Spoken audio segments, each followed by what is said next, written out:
Oke, kita lanjut ke nomor 7.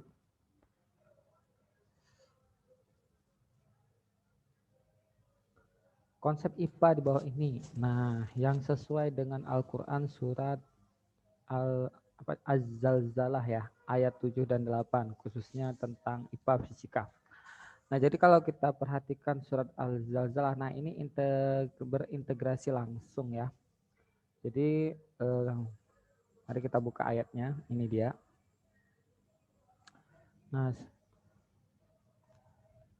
artinya, barang siapa yang mengerjakan kebaikan seberat zarah. Nah, ini nih kata kuncinya nih apa? Iya, sebesar zarah pun, niscaya dia akan melihat balasannya. Nah, secara logika zarah ini kan kecil ya. Nah, kecil. Sehingga lebih mendekatkan ke mana? Iya, ke atom. Atom kan struktur terkecil saat ini ya. Nah, sehingga apa? Yang A ini massa jenis bukan, yang B ini terang petir, yang D ini terang cahaya matahari bukan, jawabannya C. Oke, kita lanjut ke soal berikutnya. Nomor 8. Perhatikan gambar. Nah, ini ada gambar ya, di bawah ini ada gambar kapal. Nah, pastinya kalau kapal analisa kita berarti di laut. Nah, ini ada bayangan nih. Bayangan atau apa nih? Ada bentuk seperti kapal terbalik. Nah, kapal terbalik. Fenomena di atas merupakan fenomena IPA sesuai dengan apa gitu. Sebelumnya kita harus tahu dulu nih, ini kasus apa gitu ya. Nah, kita harus tahu dulu kasus apa baru kita integrasikan ke ayat-ayatnya gitu ya. Nah, jadi sebenarnya ini sebenarnya kasusnya adalah fata morgana. Fata morgana. Nah, biasanya di sekolah itu dikasih tahu bahwasanya fata morgana hanya ada kasus kejadian di mana kita ngelihat seolah-olah ada air ya. Atau misalnya kita jalan di aspal, kita sedang naik kendaraan, nah, terus kita jalan tiba-tiba di kejauhan seolah-olah ada genangan air. Nah, jadi sebenarnya kalau kita pelajari lebih mendalam lagi, ya, fata morgana ini terbagi 3. Yang pertama adalah fata morgana. Yang pertama adalah namanya fata morgana inferior. Nah, inferior, yaitu fata morgana yang sering kita jumpain pada keseharian, di mana misalnya ada aspal ya atau ada padang pasir ya, biasanya gitu kalau fata morgana inferior. Nah, ada padang pasir atau ada aspal. Nah, kita berdiri di sini karena suhunya sangat panas sehingga terjadi perbedaan suhu. Karena aspal itu warnanya hitam atau panas ya, sehingga ada lapisan di sini. Ya, lapisan segininya ini panas sekali. Ya, nih. Kemudian lapisan berikutnya kurang panas. Nah, kemudian lapisan lagi di makin ke atas makin ini dia. Jadi mata kita biasanya itu melihat ketika sinar datang melewati medium yang kurang rapat menuju medium lebih rapat atau sebaliknya kan dibelokkan. Jadi ini dibelokkan. Nah, jadi seolah-olah kita lihat itu adalah pantulan daripada langit karena seperti cermin. Seolah-olah kita ngeliat ada air di sini, padahal itu adalah pantulan oleh ya pembelokan cahaya yang kita lihat. Nah, ini inferior kasusnya jika di bawahnya lebih panas, di atasnya kurang panas. Nah, jadi di sini kurang panas, di bawahnya makin panas. Kemudian yang kedua, ada itu namanya fata morgana superior. Nah, superior ini kebalik, biasanya di daerah kutub ya, kutub utara, kutub selatan, atau di tengah laut. Di tengah laut, nah pada saat panas. Nah, jadi karena di bawahnya ini air, jadi kebalik, ini dingin, kurang dingin, agak panas. Nah, makin ke atas dia makin panas, maka penglihatan kita yang kita lihat itu dibelokkannya kebalik. Nah, jadi jika di sini ada kapal, seolah-olah bayangannya jadi di atas. Nah, itulah seperti tadi, ini namanya fata morgana superior. Dan yang ketiga namanya fata morgana lateral.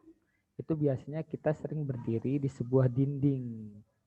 Dinding yang panas sehingga seolah-olah kita ada dua. Nah, jadi konsep gambar di samping ini adalah konsep fata morgana. Tinggal kita lihat integrasi ayatnya gitu ya. Pertama, Quran surat An-Nur ayat 39. Nah, Quran surat An-Nur ayat 39 kita lihat di sini. Nah, kalau kita perhatikan surat An-Nur ayat 39 artinya dan orang-orang kafir amal mereka adalah laksana fata morgana di tanah yang datar yang disangka air. Oh, di sini ada kata-kata fata morgananya. Nah, ini kan ada nih kata-kata fata morgananya di sini. Enggak, berarti jawabannya iya, jawabannya A ya. Jawabannya A. Tapi kalau misalnya mau kita lihat lagi yang lain, boleh gitu. Misalnya lihat nih surat Ar-Rahman ayat 24. Kira-kira apa sih surat Ar-Rahman ayat 24?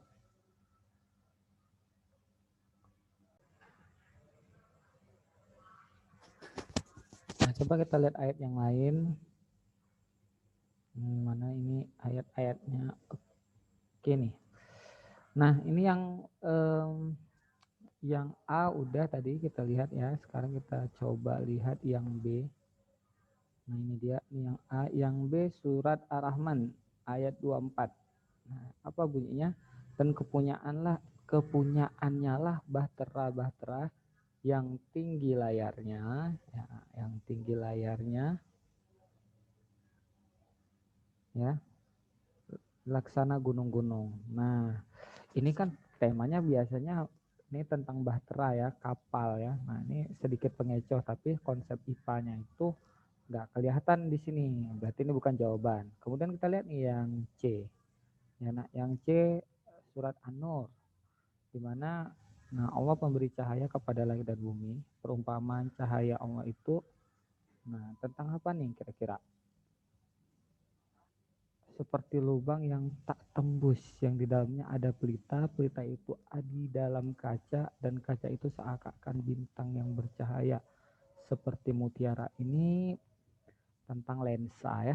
Nah, tentang lensa, berarti ini juga bukan jawaban. Kemudian yang D kita lihat. Nah yang D surat An-Nur ayat 35. Ya, surat An-Nur ayat 35, oh sama ya. Yang D, coba Pak Mulia cek dulu.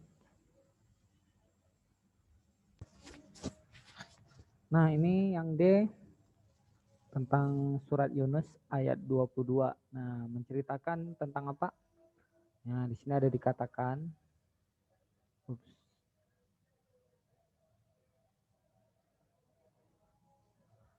Nah dialah Tuhan. Nah tentang apa nih nak? Ayo.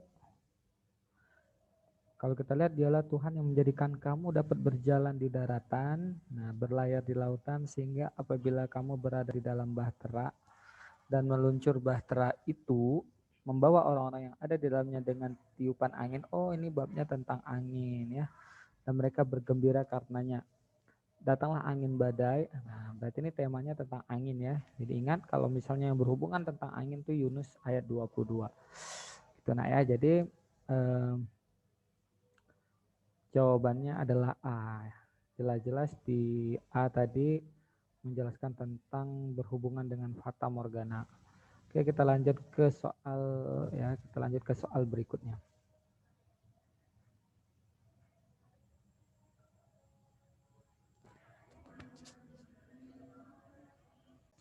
Sekarang nomor 9. Nah, perhatikan rangkaian listrik berikut. Nah, ini ada rangkaian listrik, ini sering keluar ya di soal-soal sebelumnya. Apa yang terjadi jika semua baterai dibalik? Nah, tapi kali ini bukan bola lampunya yang dilepas, bukan juga ya bukan bola lampu A dilepas, B dilepas, C dilepas, melainkan baterainya dibalik, semua baterai dibalik. Ya kalau kita perhatikan di soal ya nak, yang ini nggak perlu mau dibalik nggak dibalik ya sama aja, kita abaikan aja. Jadi kita fokusnya yang mana? Ini aja nak. Nah, yang di sini nih yang menjadi sumbernya. Nah kita balik nih, ya kita balik, kita putar. Nah, kita putar berapa? Pertama 90 derajat. Kemudian kita putar lagi 90. Ah, ini kita balik. Nah, Apa yang terjadi kira-kira kalau kita balik? Ya yang tadinya arus mengalir dari ke atas karena dibalik, ya arusnya ngalir ya dari sini. Nah, di sini ngalirnya. Ya sama aja nih, semua lampu bakal menyala. Menyala berarti kita cari dulu nih jawaban yang pasti salah nih. Oh, ini ada lampu yang lampu B hidup, lampu C hidup. Oh, ada lampu yang mati, bukan. Bukan. C dan D bukan jawaban. Berarti jawabannya kalau enggak A, B. Kenapa ini semua lampunya menyala, yang B juga menyala, tinggal yang beda apa nak? Yang beda jarum kompasnya nih. Nah, jadi jarum kompasnya apa? Apakah tidak berubah?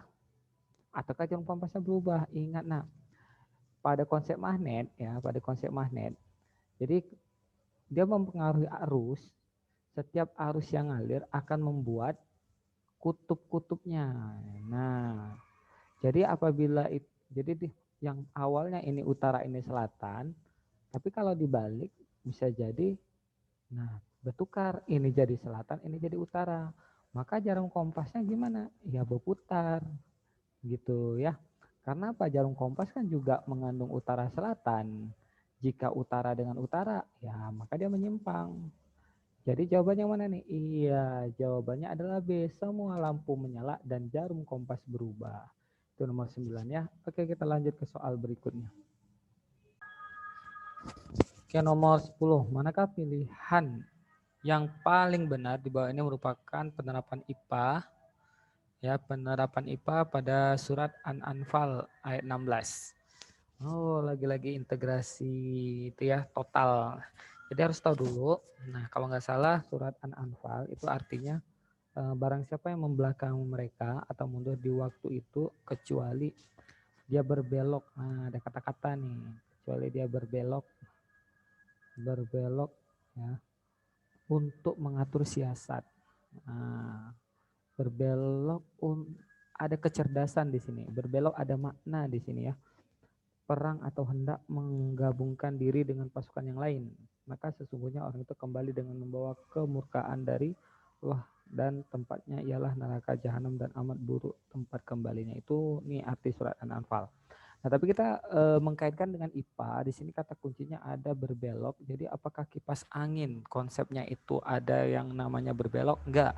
Kipas angin konsepnya sama, itu mengubah listrik menjadi energi gerak ya. Nah, dan gerakannya itu memutar. Sedangkan kulkas itu merupakan termodinamik, artinya mengubah suhu. Kompor gas juga sama nih. Kompor gas mengubah energi kimia menjadi energi panas. Nah, setrika listrik. Jadi sebenarnya setrika itu ya di dalamnya itu ada bifoil yang membuat dia jika sudah terlalu panas maka nah tombol ini mati sendiri. Kemudian ketika sudah dingin kembali dia hidup lagi. Ada apa di dalamnya? Ternyata ada bifoil. Nah, apa itu Pak Mulya bifoil? Bifoil itu adalah dua buah logam yang dilengketkan. Nah, gini, satu logamnya dan berbeda jenis, sehingga apa? Logam akan membengkok ke massa jenisnya yang lebih tinggi, gitu ya. Nah, kenapa yang lebih tinggi? Biasanya massa jenisnya koefisien jenis kalornya itu besar, sehingga dia pertambahan panjangnya itu lebih lama. Jadi kan beda-beda dia. Nah, kalau kawat bertambah panjang segini, aluminium beda, besi, baja beda-beda. Nah, ketika dilengketkan kemudian yang ditaruh listrik supaya panas, jadi belok dia. Nah, jadi berbelok. Mungkin ini terlalu pendek ya, ke bawah sedikit. Nah, ketika dia berbelok, nah ini dia ada tombol gitu. Nah, yang di dekatnya sehingga tekan mati. Ketika suhu kembali lagi normal, dia akan lurus lagi. Ya, itu ya. Jadi jawabannya apa? Jawabannya yang berhubungan dengan kata-kata berbelok untuk mengatur siasat, ya setrika listrik, jawabannya D. Oke, kita lanjut ke soal berikutnya. Pak Mulya melakukan perjalanan bisnis ya, di mana pada bulan Maret tahun 2018 ya berada di Takengon dan bulan Agustus di Mesir. Saat menginap di penginapan, Pak Mulya melihat kedua tempat tersebut memiliki termometer pengukur ruangan. Manakah pernyataan yang paling benar dari kisah berikut? Kayaknya ini soal ini dengan soal yang ada di tryout sedikit berbeda di lokasi negaranya ya, tapi nggak apa-apa, konsepnya sama. Mungkin kalau di yang di tryout itu soalnya itu sudah direvisi di mana satu daerahnya itu di daerah dekat dengan kutub utara. Kutub utara. Sedangkan satu lagi di daerah Mesir yang panas. Jadi sebenarnya kata kuncinya satu di daerah dingin, satu lagi di daerah panas. Nah, jadi kita harus tahu di suhu yang dingin biasanya termometer yang digunakan itu adalah alkohol di dalamnya ya, cairan pengisinya alkohol, sedangkan termometer yang daerah panas di Mesir ya, itu biasanya di daerah dengan termometer yang isinya itu raksa. Nah, itu aja sih bedanya. Nah, itu. Nah, jadi kalau kita perhatikan Takengon juga sama, ini dingin, ini raksa. Jadi apa nih? Kita lihat. Manakah pernyataan yang paling benar dari kisah tersebut? A. Termometer ruangan di Mesir menggunakan cairan alkohol. Ingat, di daerah panas raksa, salah. B. Termometer ruangan di Mesir menggunakan skala Kelvin, sementara di Takengon menggunakan termometer Celcius. Ya terkadang kalau ini kan masalah skala nih nak. Kalau skala mau di mana-mana aja boleh, nggak kurang tepat ya. C. Termometer yang digunakan tempat tersebut adalah termometer yang sama baik skala maupun cairan. Tidak ada jawaban. Kali ini jawabannya D. Tapi nanti kalau ketemu ingat ya, di suhu yang dingin itu menggunakan cairan alkohol, di suhu yang panas menggunakan raksa. Oke, kita lanjut ke soal berikutnya. Oke, kita lanjut ke soal nomor 12.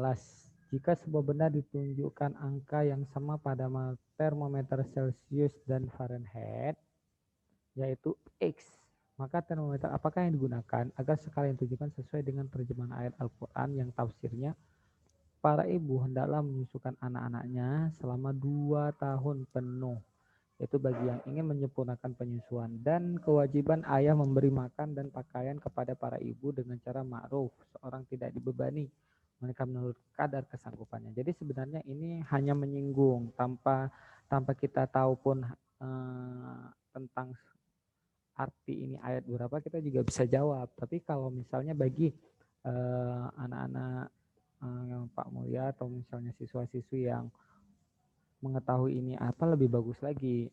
Nah, kalau kita lihat kan termometer Celcius itu suhunya kan 100 derajat Celcius.